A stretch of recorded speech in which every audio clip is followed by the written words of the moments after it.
Hi, welcome back to my channel. Um, I I've had this sort of like late night epiphany type thing, which does happen to me sometimes. um, and it's about right whether we can find a title in this one sentence, who knows? But it is a level of thriving in my life that I feel I could relate it to narcissism and healing from toxic people, but also along with the idea of finding your balance, the idea that toxic people can love bomb you, and create this inner child within you, and also recognizing your inner desires and needs, either as a human being, but also that you strive for in life, and how your it's kind of a bit of a mix, but how your vulnerabilities may be exposed through people love bombing you and also like trying to take things from you, not to and also how you can be susceptible to harm, obviously through narcissism, which was obvious, but like how narcissists are incapable of like typical stuff in life. Let's leave it at that because I don't want to like expand it, but it does all relate because it's kind of something that I've kind of been looking at. um Through my personal growth, I would obviously validate all of my narcissistic recovery progress that I've made, and it's improved the quality of my life.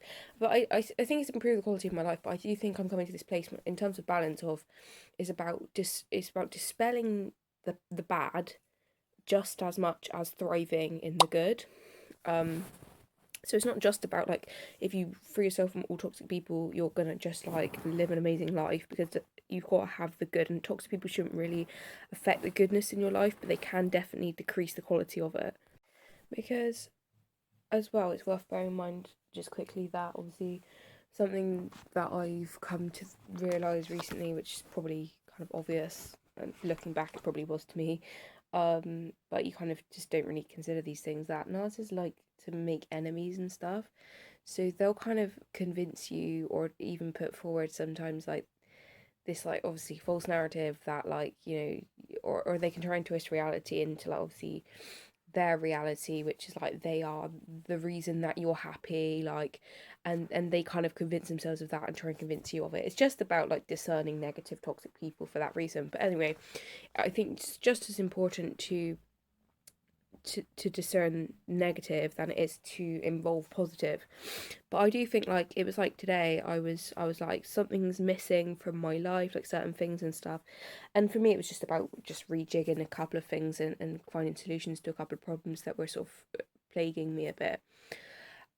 But obviously that's self-development, and that's practice, and that's what brings good quality of life, in my opinion. And anyway, I don't really want to do a massive thing about quality of life and stuff, but I do want to talk about love bombing, how it can influence your inner child even as an adult, because I'm a massive believer of inner child work, and how when you're love bombed, you can it can bring out this sort of innocent vulnerability within you, which I am now a believer of. You shouldn't show your vulnerabilities to people that aren't going to validate it, that aren't going to respect it.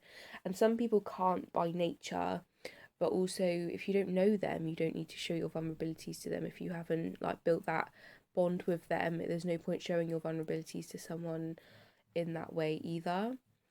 Because it can be something where you're showing your vulnerabilities to an enabler that gets back to a narcissist and kind of comes to bite you, in a way that it shouldn't really, and it doesn't need to.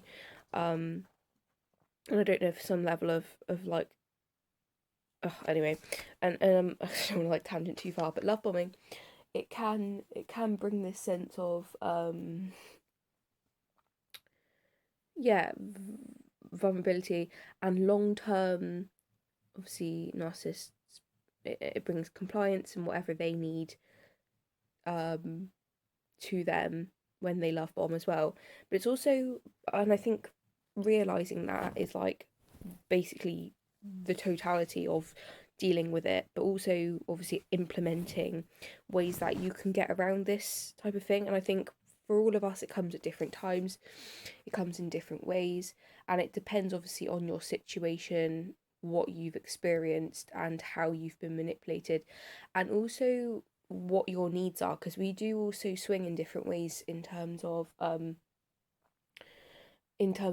where we look for stuff, how we express ourselves. Like for example, I think I go to overachieving when I feel an inadequacy of my ego. Some people look for validation in others. Some people look for to people pleasing. Some people and also we have different gifts, you know, depending on what kind of person you are.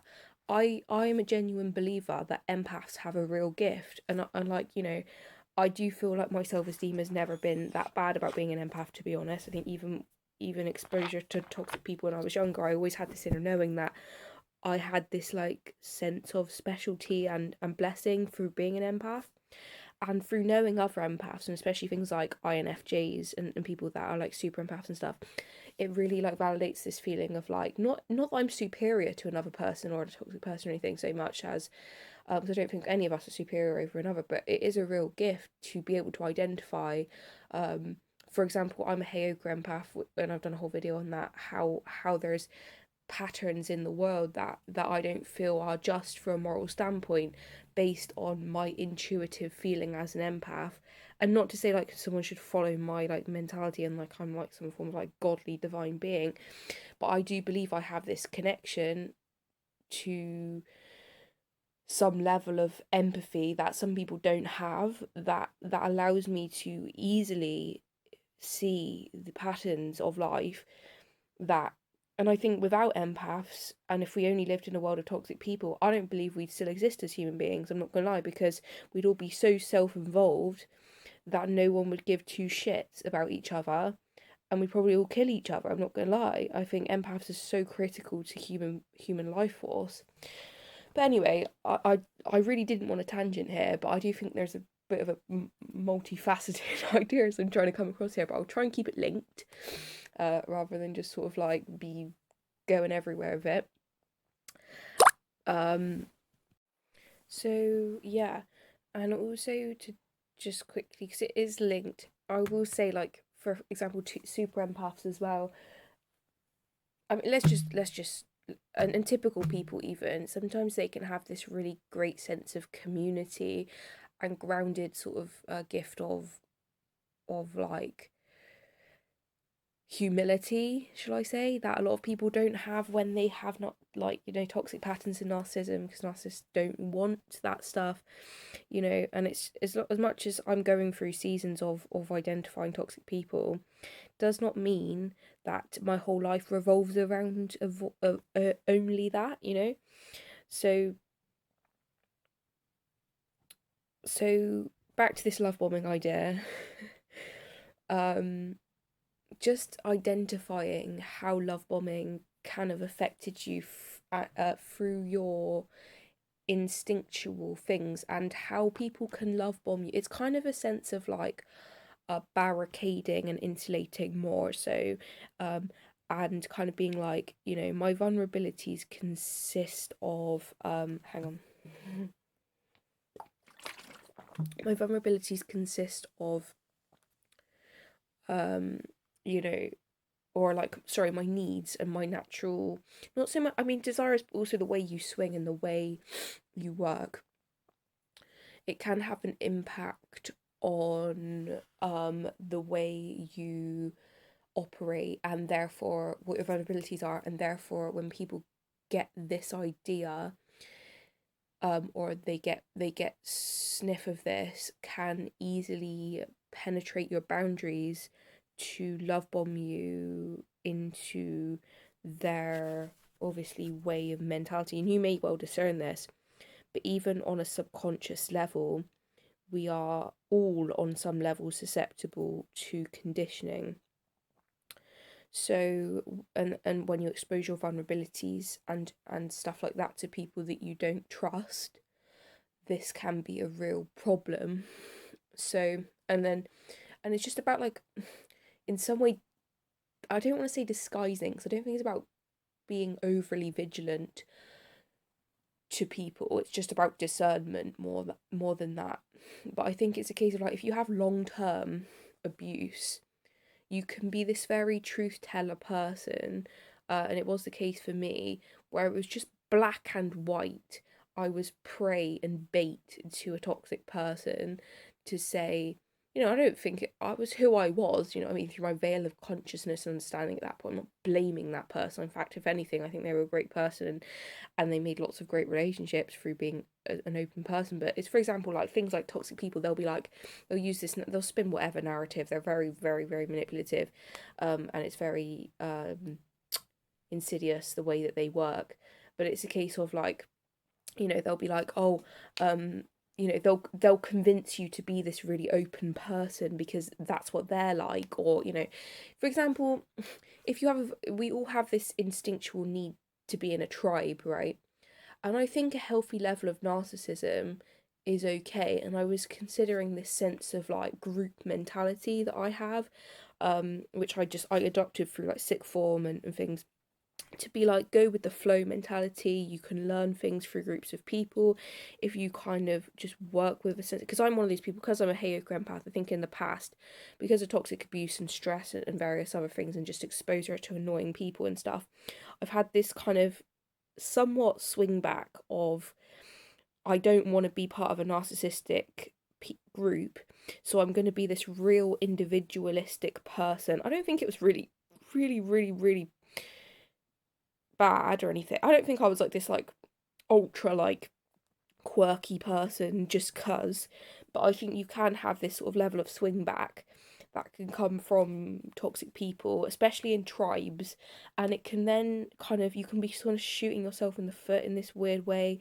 where you're not really giving yourself that sense of community that you want, and that you sort of desire from a human level. But anyway, I think it's about recognizing like where your vulnerabilities lie in terms of your actual upbringing, your conditioning through toxic people, and which way you swing. For example, if you are prone to overachievement, you have, look, I'm going through my vulnerabilities here in front of the whole internet, but obviously this isn't something that anyone can say to me apart from through message. But it's like, if you look at my sense of like, overachievement, I mean, I won't say, maybe I'll disguise a couple of my things to not share it all with someone else.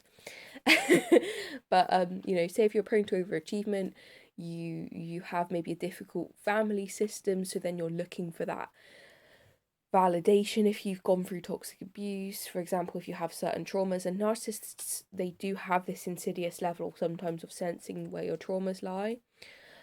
Just as I think this is very, very obviously boundary pushing, which is kind of lies in the nature of narcissism, and I think it's very important to vocalize your boundaries around people if they overstep a mark in terms of your personal, even if they can connote something about you and sort of bring that up. I think sometimes because they can do this in the sense of mischievous humor, or this sort of like safe porting, or let's not use those terminology, but this sort of dog whistling, shall I say, level, which means they kind of have this like low-key threat towards you, like, I can sense this about you, so like you've got to comply to me, otherwise I'm going to expose you, kind of mentality.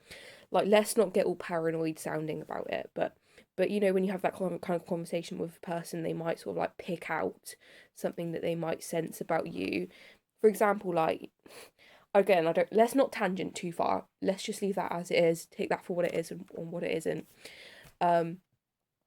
But it's about recognizing within yourself, maybe what has stood out potentially to a toxic person. It's not about, as I say, changing anything about yourself. It's not about disguising necessarily yourself. I think it is a sense of disguising, though. It's a sense of mixing it up a bit so it's not so blatantly obvious to, it's like anything. It's like, you talk about bait, you talk about predators, you talk about prey in narcissistic relationship.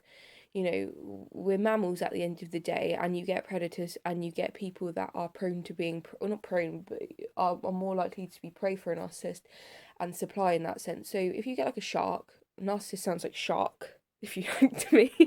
Shark, narcissist, do you know what I mean? I think they're like sharks sometimes, whatever you want to like put, but they can be like that. They sense a bit of blood in a person, they're going to shoot at it, kind of thing. And it's about kind of like healing those wounds so that blood doesn't sort of leak out and become sort of a level of, you know, prey for a narcissist, if you like. So again, it's not about it, and healing yourself is something I've done a lot of videos on and I stand properly by. But it's also a case of like not being overly exposed, you know.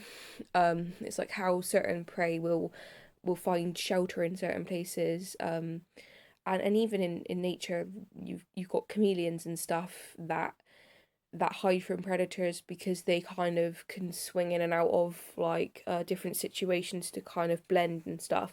I think that can be a sense that can get you into narcissistic abuse. But anyway, let me not go through all of my facets of my brain right now. I'm just going to be confusing. But what I'm saying is, like, once you recognize things in yourself, for example, maybe obviously recovering from trauma and stuff, but even once you've recovered from trauma, we all have instinctual swings towards things. We all have conditioning, most of us at least, even if it's done in adulthood, or even through society and politics and stuff, because I think marketing as well is something massive. Because I was literally, I'll tell this quick story, it's not even a story. I was stood in somewhere today and I just thought about how since lockdown I've been a bit more prone to sort of advertising and marketing because I kind of missed out on it a bit over lockdown. So I sort of saw it as sort of a way that I'd missed out on in the world and stuff. But I do think in some way it's kind of decreased my value of life a little bit. Just from, I think, maybe engaging more so with toxic people than I would have done should I not have missed out on that interaction during lockdown. I may have bought more things or focused more on the material side of life rather than the other sides of life, which I think are obviously like so much more important. Money doesn't buy happiness, material objects don't buy happiness. I'm definitely a massive, massive stander by that. But obviously, again, not everyone's going to agree with me. If you've got any people that really value monetary objects here, that's your opinion. But I think for people in the vast majority of life, money doesn't buy happiness. But anyway, um, but it's about recognizing where you've been love bombed. Okay, let's get back to the point here and wrap it up a bit. But it was the point of where you've been love bombed, what people have preyed on in terms of your vulnerabilities, and whether you've got wounds or blood leaking from that place or not. It's about kind of being able to give that stuff to yourself, not being swept away by people that do try and prey on these vulnerabilities, and look to these senses of what you need to try and get what they need, because that's often how toxic people work.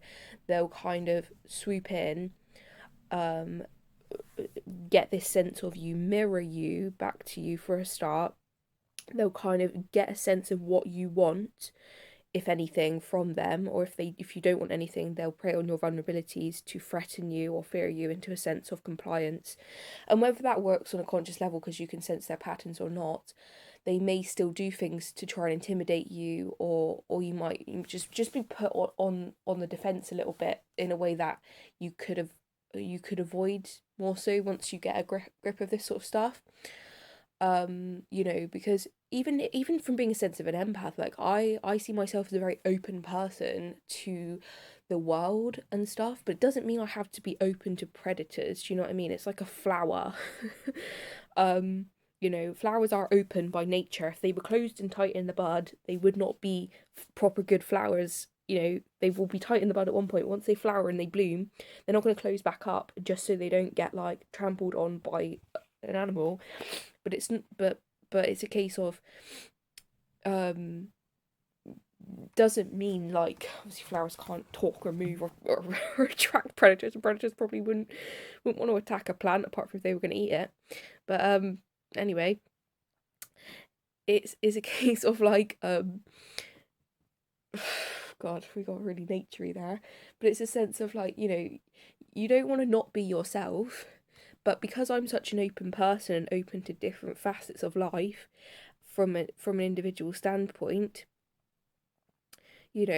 and I'm open to even, it can make me open and I think it's different, because being open is not the same as being undiscerning. They're two different things.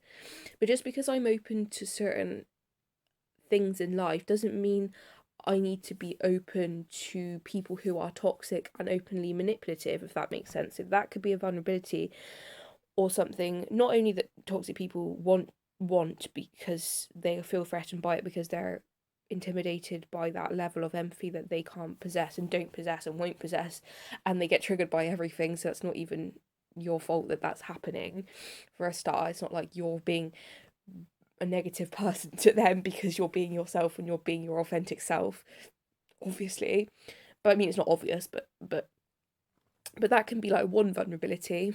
Another vulnerability is maybe just even being a typical person and being sort of like chatty and sort of not paranoid as a person. It can give you this sense of like, you don't really see that other people do have this sense of toxic paranoia and sort of bad intention and malevolent intention to take advantage and hurt a person that they feel threatened by nature, because that's who they are. We all have our vulnerabilities. um and like, even like, so if you're conditioned by toxic people, and I've done so many videos on this, I'm not going to touch on this for too long, you can be programmed with this level of openness, or vulnerabilities exposed, and this can ongoingly keep attracting the same type of, not only person, because I think you can consciously discern the people that you interact with, but certain stuff is beyond the level of consciousness. Not that you should literally like, because you can't filter everything that goes through your mind and through law of attraction. And I think things like law of attraction and metaverse type stuff, where you're just sort of operating on a level, has to be from a level of programming and subconscious programming, because that's where it comes from. You know, it's about identifying like our need for being in a tribe. If you're isolated by narcissistic people, you may have this, your defenses may be down, like your immune system would be the same if you were ill. Isolation is a sense of, social deprivation. It can reduce your social immunity. Do you know what I mean? If you're not sort of having that healthy interaction, which is why having a supportive network. Not to say that you should engage with toxic people and expect them to be a healthy network for you. There's a difference discerning toxic people, building a good, healthy network. And I do think you can go through periods, as I say, as the veil of consciousness lifts, where you think a toxic person is healthy when they're actually not, and you can kind of be stuck in this level of deception for a long time and not really see who they are. And once you do see them for who they are, you can discern and build more healthy relationships. And that's just a process, and that's how it is. And sometimes in periods of life you can get good stuff from toxic people. You can learn stuff from toxic people, let's put it that way. And I do think you should be grateful for blessings in life, because people are all blessings in different ways. It's very interesting how the world works in that sense. Blessing in disguise kind of mentality. Anyway, it's late, and that's, I think, why I'm rambling a bit. So we'll get back on topic here. So love bombing and vulnerabilities. So yeah, you can have a sense of, I don't want it to be like a therapy session for me, but you could, it's even a sense of like overexposing positive stuff. If you're a positive, happy person and you see the goodness in lots of stuff, you can feel this instinctual projection to others, which is not a negative thing. It's just the way I see the world, and it's the way that I am to be a positive person. And then naturally I would project that, like anyone. Narcissists project their insecurities on other people. Positive people often, without discernment, can project their positivity on people, and toxic people can project their negativity on people that are going to literally just manipulate it and force it back at them and kick off and push back. until they've, often they just want an argument by nature, narcissists, but I've definitely had it where I've given a narcissist a taste of their own medicine and then they fuck right off. So great for me. Just to end off this video, because I do keep running out of space, but I am sort of rambling a bit, and I was going to sort of like give myself a mini therapy session by going into all the facets of things that people can be vulnerable to. But what I'm going to just finish off with is, I guess when you do go through a toxic relationship, you can build this sense of discernment through that. But I do think as you learn more and more and you get burned enough or whatever, or you start to recognize patterns of toxic people, is about not necessarily, because I think you can just fall into these relationships which do give you a lot of education and sort of like discernment as healing through them. But I don't think it's always a sense of like you have to just attract a new toxic person to learn more about them. Once you can sense this, you can actually look forward a bit, I think, to whether you have that like level, but you can sort of like look to things that actually are likely to happen from your past experience. And it might seem kind of complicated, but I think just following like the steps of like, or like not steps, but I do think sensing your level of vulnerability can be a real level of protection generally, um, and help sort of ward off people in the past in this way, because it can be a sense of like you learn through experience, or you can just learn from logic, and this is a sense of probably connoting through logic, but then that's why these videos are up about talks to people. It's just not just my channel that has this sort of level of stuff. But yeah, thank you for listening, and I'll speak to you soon. Bye. Last thing I wanted to add is I do also though believe that the world kind of works itself out in a funny way. So I don't think it's about having this level of like perfection that can come from this. I think it's definitely something to bear in mind, but at the end of the day, like, for example, if you have a level of but I do think karma comes to us all. So even if you're really wounded or you're really vulnerable to situations, I think like God looks after us all. He brings vengeance on everyone, and revenge, like, just he's compassionate. I do believe like karma comes to everyone. So I don't think it's a sense of like if you're extremely vulnerable, and you get burned and you get literally destroyed by a narcissist or like really broken down, it doesn't mean that like you're an unworthy cause. I believe we're all loved unconditionally by God, and whatever stage of recovery you're at. And sometimes even like if you have this particular vulnerability, it can just even expose a toxic person to a group of other people. So I do think all evil works together for good in terms of like the way that we can be, you know, I'm not trying to be God here, but it's a sense of like I do think sometimes when people have that level, it can kind of all spin back positively on you, and I don't think anyone ever is going to be, you know, seen negatively by a healthy person if you're manipulated by a toxic person, because it's not you that is the problem, it's the toxic person. Thanks for listening. Bye. Very final thing, I just wanted to add this level of resilience I've also recognised within myself, of the warding off generally of toxic people as well. Like once you do get your head around this stuff, and I do think it comes for different people at different times, it can be a sense of like I do feel that when I'm like operating in life, there can be a sense of even when I get sort of negative toxic people, they they don't affect me for a start half as much as they used to, because I recognise their patterns very quickly, and I do have this level of stamina and obviously just like excess life force I can put towards other things, and just like less inclination to deal with them, less ensnared by their patterns, and I think each step you take is so valuable to healing and also like building better quality of life for yourself with the energy you save. Okay, thanks for listening. Bye.